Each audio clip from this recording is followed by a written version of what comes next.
Bonjour, mon nom est Michel Bougie. Bienvenue à une autre émission de Ligne Directe. Aujourd'hui, en compagnie de Pasteur Jeffrey Lorrain, nous continuons notre étude de l'Évangile de Jean. Bonne écoute.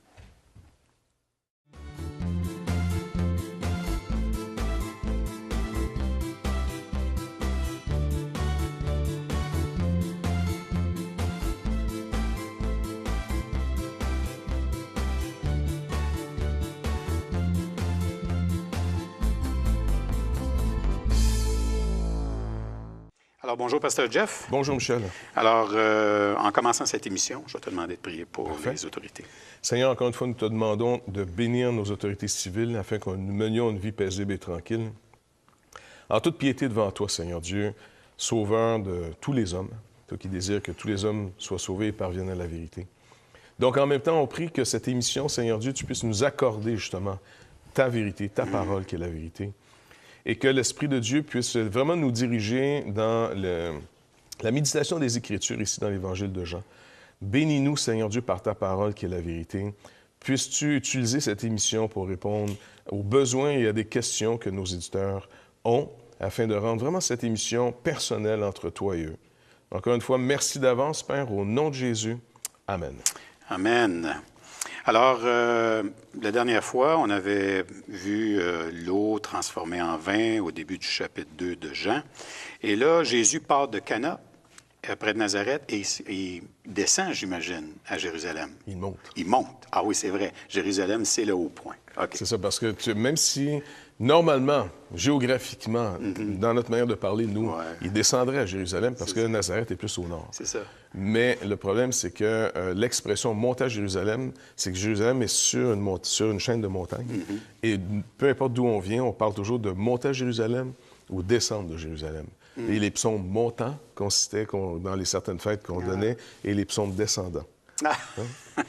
Donc, c'était un petit point. Excellent. Donc, alors, oui, il se retrouve là, à Jérusalem. Puis là, ce qu'on va faire, c'est qu'on va lire du verset 13 jusqu'au verset 22 pour établir la base de notre conversation. Alors, au verset 13, la Pâque des Juifs était proche et Jésus monta à Jérusalem. Et il trouva dans le temple les vendeurs de bœufs, de brebis et de pigeons et les changeurs assis. Ayant fait un fouet avec des cordes, il les chassa tous du temple, ainsi que les brebis et les bœufs. Il dispersa la monnaie des changeurs et renversa les tables. Et il dit aux vendeurs de pigeons, « Ôtez cela d'ici, ne faites pas de la maison de mon père une maison de trafic. » Ses disciples se souvinrent qu'il est écrit, « Le zèle de ta maison me dévore. » Les Juifs, prenant la parole, lui dirent, « Quel miracle nous montres-tu pour agir de la sorte? » Jésus leur répondit, « Détruisez ce temple et en 3 jours je le relèverai. » Les Juifs dirent, « Il a fallu 46 ans pour bâtir ce temple et toi, en 3 jours, tu le relèveras. » Mais il parlait du temple de son corps. C'est pourquoi, lorsqu'il fut ressuscité des morts, ses disciples se souvinrent qu'il avait dit cela et ils crurent à l'Écriture et à la parole que Jésus avait dite. Donc, dans ce texte, comme tu le mentionnes, Jean nous rappelle que c'est la Pâque des Juifs. Et ce petit bout de texte nous rappelle que, donc, Jean n'écrit pas à des Juifs. Il écrit inévitablement à des gens d'origine païenne qui n'ont pas nécessairement toute cette culture, cette compréhension des fêtes en Israël. Donc, il situe ici la Pâque, c'est la Pâque des Juifs, et qui était proche. Donc, on est au printemps et peut-être vers le mois de mars, c'est dans ce bout-là. Donc, Jésus monte à Jérusalem. Comme on dit, Jérusalem est en haut d'une chaîne de montagnes. Il va être donc dans le temple. Et là, dans ce temple, parce que quand on amène les sacrifices, il y avait vraiment c'était très spécifique. On ne peut pas juste amener un animal quelconque. Il fallait qu'il soit examiné, il fallait qu'il soit sans défaut, toutes ces choses-là. Et puis en plus, on ne fait pas acheter avec notre argent. C'était comme un peu un endroit où est-ce qu'on gardait l'argent du temple. Pourquoi? Parce qu'on n'avait pas le droit d'entrer de l'argent avec une face dessus. Tu ne feras aucune image taillée. Donc, les pièces de monnaie avaient plus qu'autrement la face de César. C'est pour ça que Jésus, lorsqu'il dit « Est-ce qu'il y a quelqu'un une pièce de monnaie ici? » Quelqu'un lui en a donné une. Il dit « Bon, bien, c'est le visage de qui? Rendez à César ce qui est à César et à Dieu ce qui est à Dieu. » Donc, pour le temple, par contre, il fallait que tu passes chez les changeurs, comme un genre de douane. Et là, tu changeais ton argent. Il y avait toujours une petite cote qui se prenait. La famille ou les gens qui étaient en charge du temple de l'époque, les sacrificateurs, faisaient partie d'un groupe qu'on appelle les Sadducéens. Et les Sadducéens étaient des gens qui mettaient fortement en doute certaines doctrines bibliques comme la résurrection des morts, le monde angélique, le monde surnaturel de toute façon. Pas très orthodoxe. Non, et puis c'était des gens qui étaient très terre-à-terre dans leur foi, entre guillemets. Donc, c'est des gens qui avaient négocié aussi une paix politique avec Rome. C'est entendu avec eux de dire on va garder la population tranquille. Ils ont négocié par contre beaucoup de privilèges pour Israël que finalement l'apôtre Paul même a pu utiliser à certains moments et ainsi de suite. Bref, la situation est la suivante. Le temple est vraiment une grosse business. C'est vrai. Mais c'est pas nécessairement peut-être le premier motif. Le premier motif de Jésus n'est pas nécessairement de dire on va mettre de l'ordre dans le temple, même s'il devait en mettre, même si le temple perdait un peu de sa vocation sur plusieurs niveaux, mais il vient accomplir une prophétie que tu as remarqué entre autres dans les Écritures. D'ailleurs, c'est ça, dans Malachie 3, au verset 1, on lit « Voici, j'enverrai mon messager. Il préparera le chemin devant moi. Et soudain entrera dans son temple le Seigneur que vous cherchez, et le messager de l'Alliance que vous désirez. Voici, il vient, dit l'Éternel des armées. » Donc, dans ce passage que tu viens de lire de Malachie, deux personnages sont présentés. J'enverrai mon messager, donc Jean-Baptiste, il prépare la voie de celui qui doit venir, et qui vient, le Seigneur qui vient dans son temple. Tout à fait. Donc, on voit ici que Jésus, c'est le Seigneur qui vient dans son temple. Et il vient donc prendre possession, et il vient redonner à ce temple sa vraie vocation, l'image. Le temple en Israël était devenu tellement sacré qu'il y avait toutes sortes de formes de blasphème qu'on pouvait faire en Israël. OK? Un de ces blasphèmes, c'était si tu n'étais pas juif. Il y avait des écriteaux que si tu dépassais une certaine ligne, il était marqué « Si vous êtes païen, c'est formellement défendu de dépasser cette ligne sous peine de mort. » Et c'est un droit que les Romains avaient accordé aux Juifs. Donc, c'était vraiment là, quelque chose d'extrêmement sacré. On oublie. Nous, aujourd'hui, on a comme des églises qui ont peut-être... Certaines églises ont gardé un petit peu le côté plus cérémoniel, protocolaire, un peu sacré. Quoique, normalement, dans la foi chrétienne, on ne devrait pas sacrer nos bâtiments. C'est un petit peu d'avoir mal compris. Mais indépendamment de ça, en Israël, tu n'entrais pas dans le temple n'importe comment. On se rappelle même un roi dans l'Ancienne Alliance, dans l'Ancien Testament, qui finalement un jour, c'était vraiment un gars qui marchait avec Dieu, puis que le Seigneur bénit beaucoup, mais il était tellement enthousiaste qu'il a voulu aussi entrer dans le temple et offrir le parfum avec les sacrificateurs. Et là, les sacrificateurs ont vu l'arrêter. « Roi, c'est pas ta place, tu n'as pas le droit d'entrer ici. » Et le gars... il n'a pas voulu écouter le conseil. Il est rentré pour offrir les parfums, qui est une forme, un type, une image de la vie de prière, OK, qu'on voit dans l'Apocalypse. Mais... Et là, finalement, qu'est-ce qui est arrivé? Il est frappé de la lèpre. Et quand les sacrificateurs ont vu qu'il était frappé de la lèpre, qui était encore pire, là, ils lui ont dit, tu sortis, t'es lépreux. Le roi aussi a paniqué, a sorti. Bref, tout ça pour montrer que le temple, c'était vraiment le lieu sacré. Jésus, finalement, dans ce temple, va lui redonner sa vocation, qui est « fais-le », quand Moïse le fait, « fais-le selon l'image que tu as vue sur la montagne. » C'est une image, ce temple de pierre. Une image de ce que tu as vu sur la montagne. Et qu'est-ce que Moïse a vu? Il a vu la réalité qui est Christ. Et plus que Christ encore, Christ est son corps. Tu comprends?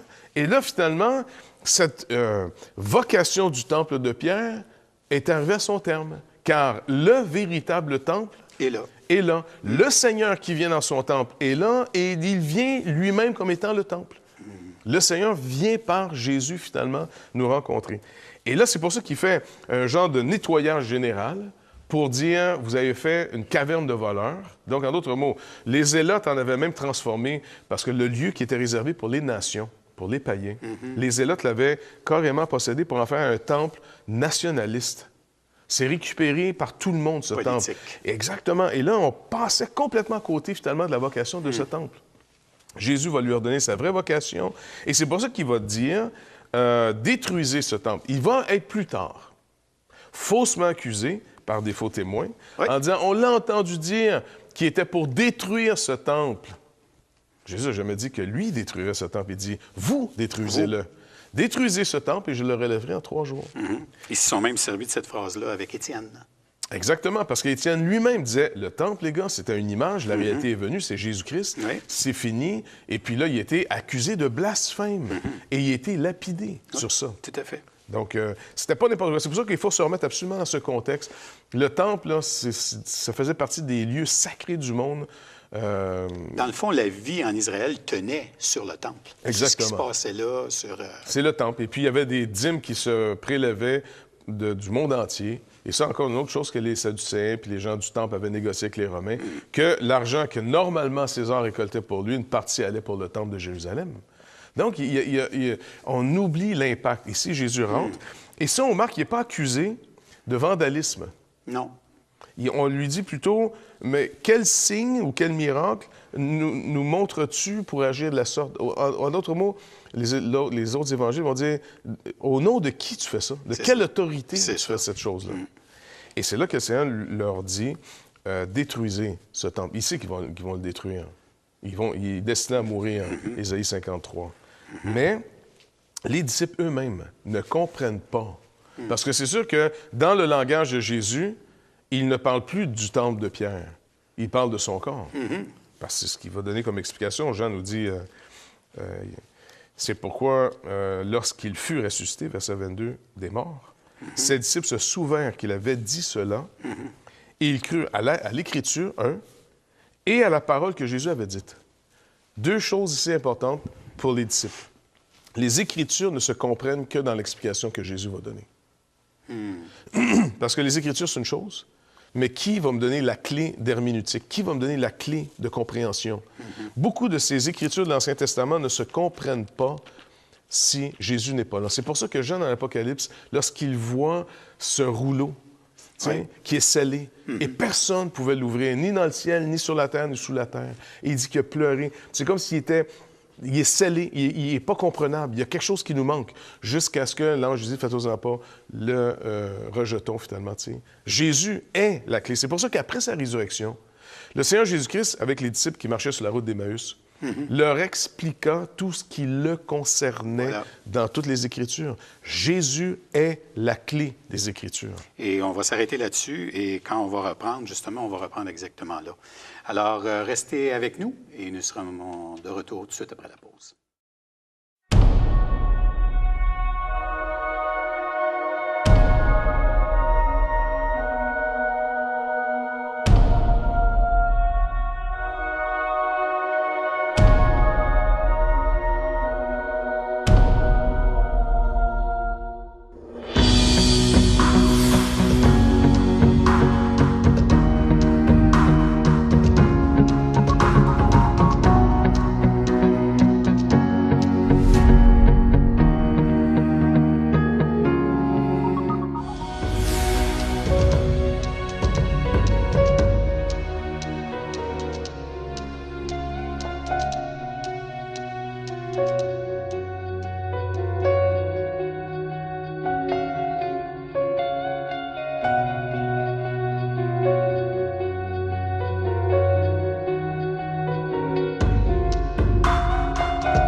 Alors, nous sommes de retour avec Pasteur Jeff. Et avant la pause, on parlait justement comme quoi Christ est la clé pour comprendre les Écritures. Oui. Et c'est pour ça ici que, tranquillement, les apôtres vont décoder, au fond, toute leur propre culture. Le temple, les sacrifices, l'agneau pascal, les fêtes du printemps, les fêtes d'automne, toute l'histoire d'Israël. Il y a une expression que les Anglais ont, et puis ça ne se traduit pas en français, mais elle est vraiment bonne, sur le mot « history ». OK? Donc, histoire. Oui. Et puis, ils prennent en disant, l'histoire, au fond, history is his story. H-I-S, story. Exactement. Et donc, c'est vrai que l'histoire, il faut la comprendre, encore une fois, puis nos vies et tout ce qui se passe dans l'univers pour bien comprendre le sens final de la vie, c'est Jésus-Christ. Parce que là, si on regarde, là, on est juste au début là, de l'Évangile de Jean. On a parlé la dernière fois que c'est pas juste anodin, c'est pas pour épater la galerie que Christ a transformé l'eau en vin. Que encore là, on arrive, le Seigneur chasse les vendeurs dans le temple. Souvent, on peut être porté à lire ce verset-là, ce passage-là, en disant, bon, ben c'était des croches, puis là, le Seigneur a tout simplement, par observation, fait le ménage. Mais à chaque fois que Christ fait quelque chose, ça repose toujours sur quelque chose d'autre qui a été annoncé dans l'Ancien Testament. Oui. Fait qu'il n'y a pas de gestes qui sont coïncidences ou... Non, Jésus, en d'autres mots, c'est pas de l'improvisation. Non, exactement. D'où l'importance de comprendre que c'est Christ qui est la clé pour comprendre le reste des Écritures. Exactement, oui. Il est toujours en train, finalement, d'accomplir les Écritures. Il est la parole de Dieu faite chair. Donc, pour nous, c'est une discipline de vie. Imagine, combien de gens se fient à leur bon sens, se fient à eux-mêmes pour essayer de discerner ce qu'ils croient être la volonté de Dieu. Soit par des sentiments bons, pas bons, soit par des rêves, ou soit par toutes sortes de choses. Quand le Fils lui-même est venu et il a dit « l'homme pour vivre », il reprend cette parole de l'Ancien Testament, n'a pas besoin de pain seulement, mais de toute parole qui sort de la bouche de Dieu. Il faut avoir ce renouvellement de l'intelligence. Et encore une fois, une règle vraiment la plus importante, est-ce que j'ai compris que ce livre s'adresse à Jésus-Christ? Ouais. Une des clés même pour comprendre les psaumes, est-ce que je réalise que les psaumes sont les psaumes de Jésus, pour Jésus? Même s'ils ont été adressés à David, est-ce que je comprends que tout ça est tout adressé à Christ? Et si les Écritures doivent prendre un sens pour moi, c'est quand je suis en lui. Comme Paul dit, vous êtes en Christ. Donc, là, les Écritures prennent ce sens quand je rentre dans la destinée de Christ. J'ai été baptisé dans sa mort pour participer à sa vie, et toutes ces choses sont destinées pour lui. Paul va même dire, la postérité, c'est lui. Il n'a pas dit « tes postérités » plurielles, parce que le Seigneur a permis qu'il y ait des postérités pour montrer qu'il n'en choisissait qu'une postérité, mais de cette postérité, de cette lignée, c'est la lignée de Jésus. Tout est image de Jésus-Christ. Alors, Jésus n'est pas venu garantir une image. Il est venu simplement accomplir l'image. Un coup que l'image, finalement, a atteint son but, eh bien, finalement, elle devient non utilisable. C'est fini. Le temple va être détruit par Dieu lui-même. Il va permettre à ce que les païens viennent, les Romains, ils vont complètement détruire ce temple. C'est pour ça qu'il dit de ce temple plus tard, quand les apôtres sont extrêmement impressionnés par la construction. C'est des pierres, c'est gigantesque. Il dit, mais non, il n'y aura pas pierre sur pierre qui ne sera pas renversée. Je veux dire, l'image passe. Maintenant, la réalité est arrivée. Et quiconque, maintenant, ne sort pas de l'image pour entrer dans la réalité va périr. C'est aussi simple que ça. Donc ici, c'est vraiment quelque chose d'extrêmement important, car il nous parle de son corps. Et nous sommes aussi, par le fait que Jésus... Et ça, cette portion-là est une clé encore pour comprendre un peu plus loin ce qui va se passer. C'est une clé pour comprendre le langage avec Nicodème. C'est une clé surtout pour comprendre aussi le discours qu'il va avoir, la discussion qu'il va avoir avec la Samaritaine. Oui. Eh oui, ils nous ont dit que c'était sur telle montagne. Vous autres à Jérusalem, vous dites c'est chez vous. Et il dit ça va être ni à Jérusalem, ni sur cette montagne. Ça va être en esprit et en vérité. Pourquoi? Parce qu'il dit l'heure vient et elle est venue. Elle vient encore au futur. Elle est toujours une espérance pour tous ceux qui écoutent. Elle est venue. Pourquoi? Parce que Christ est là comme réalité. Voilà. Mais à moins que le grain de blé qui est seul meure, il reste seul. Mais s'il meurt, il porte beaucoup de fruits. Donc, il met un terme à la première création en mourant, car tous meurent en Christ, pour nous amener à la vie en lui. Quiconque croit en lui fait partie de la nouvelle création. Il est passé de la mort à la vie, de la condamnation à la justification, des ténèbres à la lumière. Et donc, ici, c'est la réalité finale. Il s'en vient mettre un terme à toutes les images. L'Ancienne Alliance va aboutir à lui pour qu'il inaugure la Nouvelle Alliance qui est nouvelle et éternelle. Il n'y en a plus d'autres après. Il n'y a rien d'autre à promettre, il n'y a rien d'autre à faire. C'est inauguré, c'est commencé, et maintenant on marche vers la fin. C'est pour ça que les apôtres disent, à partir du moment où Jésus-Christ est ressuscité, nous sommes dans les derniers jours. Je veux dire, on s'en va vers une fin finale. Maintenant, c'est « Venez à lui, vous tous, qui êtes fatigués et chargés, tournez-vous vers lui pour être sauvés, car le jugement de ce monde a déjà eu lieu. » Le prince de ce monde a déjà été jugé, qui était Satan, l'ennemi. Tout est accompli. Maintenant, tournez-vous ou vous allez périr. Point final. Fait que... C'est vraiment intéressant de voir, encore là, je suis vraiment impressionné de voir deux endroits, là, l'histoire du vin, l'histoire du temple, et puis de voir comment est-ce que la séquence des choses n'est pas anodine, elle non plus. Donc, quand on lit les Écritures, il y a vraiment un travail à faire de notre part, de porter une attention particulière, puis de se poser la question, quitte à trouver des commentateurs qui permettent de nous aider à comprendre un peu cette séquence de choses-là. Mais dans la séquence des choses, il y a une richesse. Oui. Tu sais, dans la façon dont Jésus dit les choses, dans le pourquoi, à qui il s'adresse. Il faut se poser des questions quand on lit les Écritures.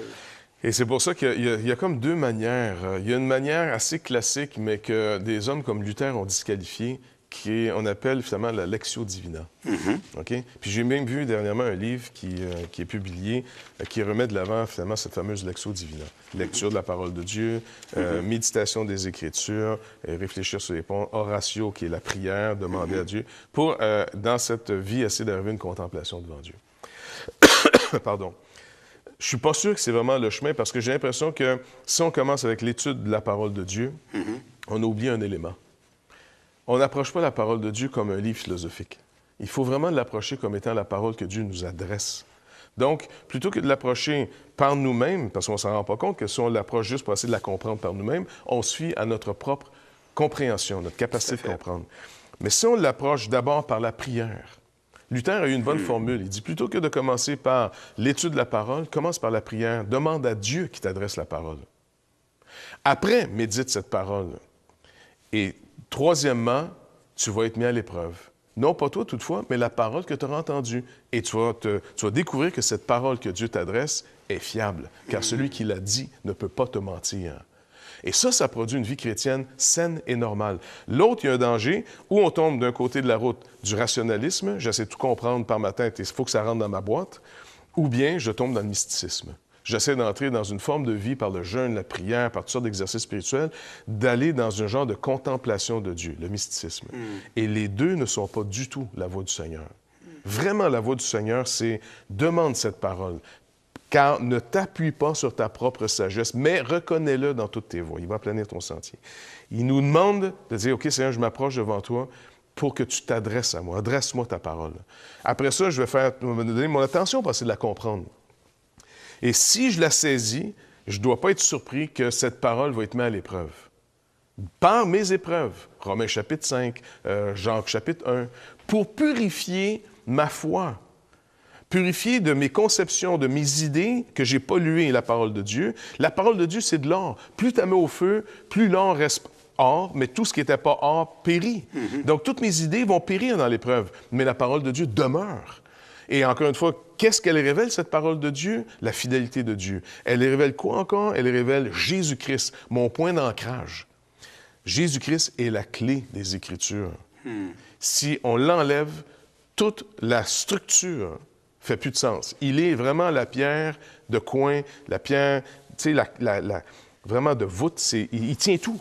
Si on rejette cette pierre, l'édifice va s'écrouler. Il fait aucun sens. Même pire, ça va briser les gens qui essaient d'y marcher. Et pas juste dans le Nouveau Testament, dans toutes les Écritures, au complet. Là. Les évangiles sont maintenant l'accomplissement de ce qui a été promis dans toute l'Ancien. 1500 ans d'écriture, d'histoire. Les évangiles sont le centre, c'est le cœur même de toute la révélation biblique, c'est Jésus-Christ. Et après les évangiles, c'est finalement comment ça s'est manifesté dans les actes, la transition, c'est devenu universel, au monde entier ça s'adresse. Et les lettres après, c'est l'explication de ce que les évangiles ont produit. Paul va nous réexpliquer maintenant qu'est-ce que ça veut dire. Son œuvre, le pardon, la justification, en disant, écoutez les gars, comprenez, maintenant vous êtes appelés à vivre par la foi dans cette justice et non par la loi dans cette justice. Toutes ces choses, Paul nous les explique après pour qu'on puisse entrer dans ce repos comme il est marqué dans l'Épître aux Hébreux. Donc c'est vraiment quelque chose d'incroyable. Le cœur de tout, c'est Jésus-Christ.